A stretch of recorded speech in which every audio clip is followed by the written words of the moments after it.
411? Who's got the 411? We got the 411. Actor Taye Diggs, who's getting tons of press lately, he's got a couple of new shows that are coming out, and he's also had a pretty celebrated breakup with his former wife, as John Travolta liked to say, Adele Dazeem. Her name is really Adina Menzel, who's doing big things.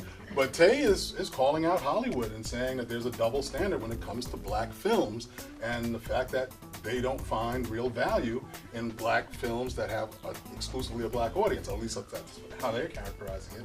I think Taye is right. I'm glad to see him.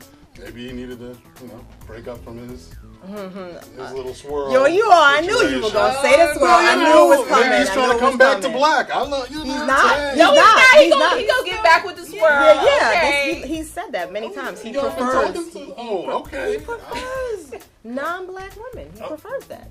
All right. Well, Taye, handle it yourself then. No, I'm just kidding. No, but on a serious note, there are a lot of successful films. Tyler Perry has proven that you can take black casted films to mainstream and make them successful. And I think he's got a valid point. I think he does too. I definitely think he has a valid point. And I think, it takes someone like Tyler Perry doing it himself to show that it's possible. And I hope other people will follow suit, Well, I think you have breakout stars like Kevin Hart who've been able to obviously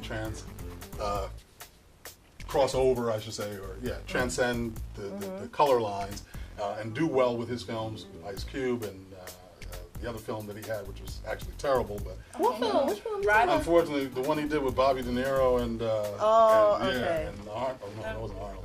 The boxing grudge match. Brutal, Yeah, but it made money. It made some cash, and it was definitely an interracial audience that was going to see that. But they're doing big things with obviously the new I Think Like a Man 2 that's coming out.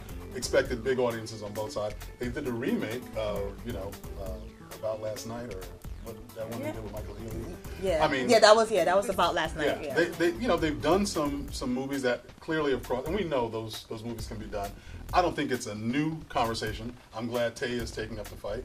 But Hollywood, it's just sad when they try to go back to kind of the old ways of doing things and labeling things and categorizing things and putting them in a box.